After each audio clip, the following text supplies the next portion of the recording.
The camera glides through the sleek interior of a luxury jet, its cabin glowing with soft golden lights. Wealthy passengers sip champagne, read newspapers, and settle into plush leather seats as the engines hum steadily.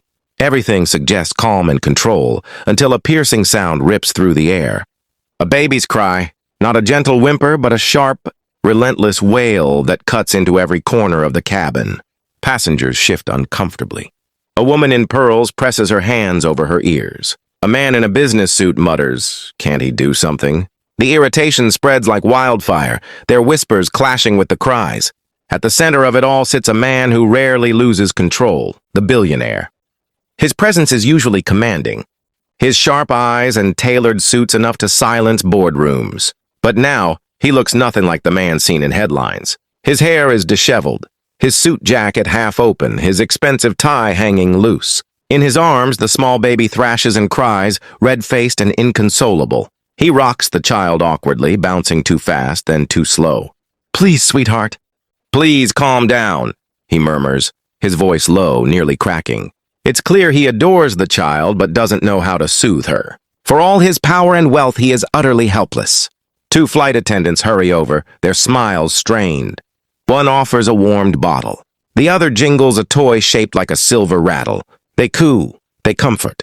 They try everything they have been trained to do, but the baby only cries louder, her voice rising above the jet's engines. The passengers groan in frustration. A woman whispers, "If this were a commercial flight, they would have asked them to step out." Laughter ripples cruelly. The billionaire's jaw tightens. He holds his daughter closer, his eyes flashing with quiet fury at the judgment around him. But there's nothing he can do. At the very back of the cabin sits someone unnoticed, a shy girl. She is small, dressed simply in a cardigan and jeans, her hair tied back loosely. She looks nothing like the polished passengers around her. She holds a modest bag on her lap, and has barely spoken a word since the flight began. But now she cannot look away. Her gaze lingers on the baby's trembling hands, the way her tiny chest heaves with each sob. The sound tugs at her heart, stronger than her fear of standing out. She fidgets, her hands tightening on the strap of her bag. Her instincts scream to stay silent. This is not her place, not her world. But the cries dig deeper, louder, sharper. She inhales shakily and rises to her feet. The cabin turns toward her as though a ghost had stood up. Murmurs spread. What could this quiet, ordinary girl possibly do? She walks slowly down the aisle, each step heavy with doubt, until she stops in front of the billionaire. Her voice is barely more than a whisper. "May try." The camera lingers on his face, caught between pride and desperation, before he finally nods, handing over the child. The baby wriggles at first, her small fists pounding the air as the shy girl takes her gently into her arms. All eyes in the cabin remain fixed on the scene. The tension so thick it seems the hum of the engines is holding its breath too. The billionaire leans forward, his body rigid, unsure whether to trust or to snatch the child back at any second. The girl does not rush. She closes her eyes briefly, steadies her breathing, and begins to sway in a slow rhythmic motion. Her hands, though small, cradle the baby with remarkable care. She hums, not a grand melody, not a polished performance, but a soft, heartfelt tune. It is imperfect, trembling at first, but its warmth fills the air like sunlight through clouds. Gradually, the baby's cries soften. The tiny chest, once heaving in distress, now rises and falls with slower breaths. The fists unclench.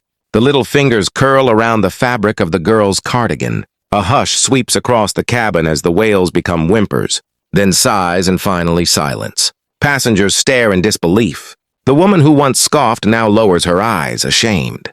The man who muttered complaints shifts uncomfortably, unable to explain what he has just seen. Flight attendants freeze mid-step, glancing at one another with wide eyes. The camera shifts to the billionaire.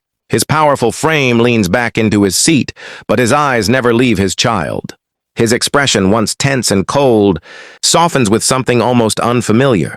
Wonder, relief, and perhaps humility. "How did you—" he finally asks, his voice quieter than it has been in years. The girl looks down at the baby, stroking the small back with gentle circles. She avoids the billionaire's intense gaze. "Babies don't always need things," she says softly. They just need to feel safe. Her words are simple, yet they strike deeper than she intends. For a man who has built his empire on wealth, control, and endless acquisitions, the idea that safety could not be bought but must be given unsettles him. His jaw slackens, his pride dented by a truth that cannot be denied. The camera lingers on him as silence blankets the cabin once again. This time the silence is not filled with judgment but awe. Passengers shift quietly, some exchanging glances, others bowing their heads, all humbled by the unexpected grace of a girl they had overlooked. The baby stirs once, nestling deeper into the girl's shoulder, her tiny lips parting in sleep. The billionaire exhales slowly, the tension leaving his body. For the first time in years, his face is stripped of its usual armor. Gratitude flickers there, raw and unguarded. The flight continues smoothly. The girl remains in her seat with the baby still resting against her, as though she was always meant to be there. The billionaire watches, his storm of thoughts hidden, yet his eyes reveal a shift, a crack in the walls he had built. As the camera pans to the night sky outside the aircraft window, stars,